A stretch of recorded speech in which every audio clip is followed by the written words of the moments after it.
In this video, we are going to learn about the even-odd properties for trigonometric functions.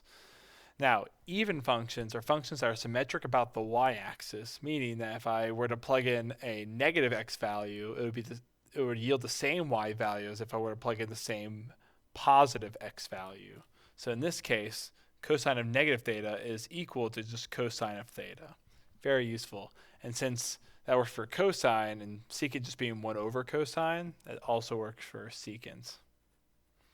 Now, odd functions are functions that are symmetric about like the origin, meaning if I plug in a negative x value, the y value it yields would be opposite of the y value the positive x value yields. Now, that seems a little confusing. All that means is if I plug in a negative theta, I'll get the opposite value for plugging in positive theta. And if I plug in negative theta for cosecant, since cosecant is 1 over sine, I'll also just get negative cosecant of theta. And same thing for tangent, works the same way. It's also an odd function, so I'll just get negative tangent of theta, and I'll get negative cotangent of theta. Now this will just make evaluating trig functions a little bit simpler, since we won't have to really worry about negative angles as much, because we can always just rewrite our expression to either be the positive angle and just put a negative out in front or not put one out in front. So for example, sine of negative 45 degrees can be rewritten as negative sine of 45 degrees. And now sine of 45 degrees, remember a unit circle, will just be negative square root 2 over 2. Because sine of 45 degrees is positive square root 2 over 2, but that negative will make it negative square root 2 over 2. And very quickly we figured out what that value was. Again, me achieving that value very quickly is just me and my experience of evaluating lots of trig functions and really finding those patterns on the unit circle. For example, cosine of negative pi is the same as just cosine of pi. You can just eliminate that negative, and cosine of pi, when using the unit circle, that would be at the 180 degree mark on the left side. The x value would be negative 1. So this is just equal to negative 1. Cotangent of negative 3 pi over 2. Again, cotangent is an odd function, so that negative can be put out in front, so you can get rid of it on the inside. And cotangent of 3 pi over 2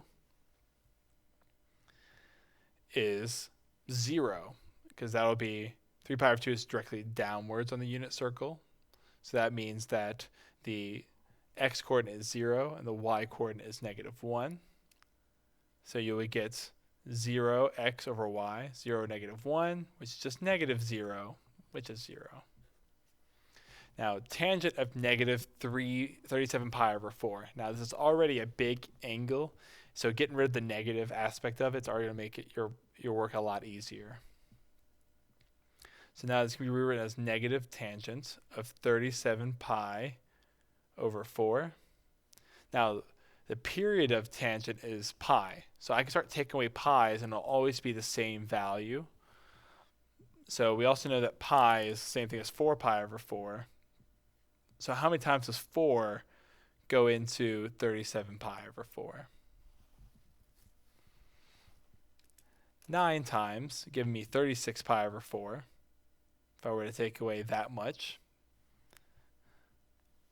I can keep taking away pi over 4s until I'm left with just, I think, 1 pi over 4.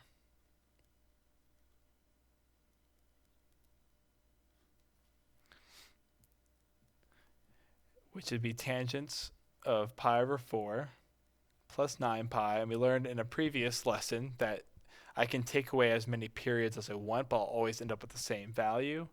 So now I'm just left with tangent of pi over 4. Now I can easily figure this out. That's in the first quadrant of the 45 degree angle. Sine and cosine share the same x and y value there. So y over x should just yield 1. So I'll get negative of 1, which is just negative 1. And that's how you can use the even-odd properties of trigonometric functions to make evaluating these expressions a lot easier.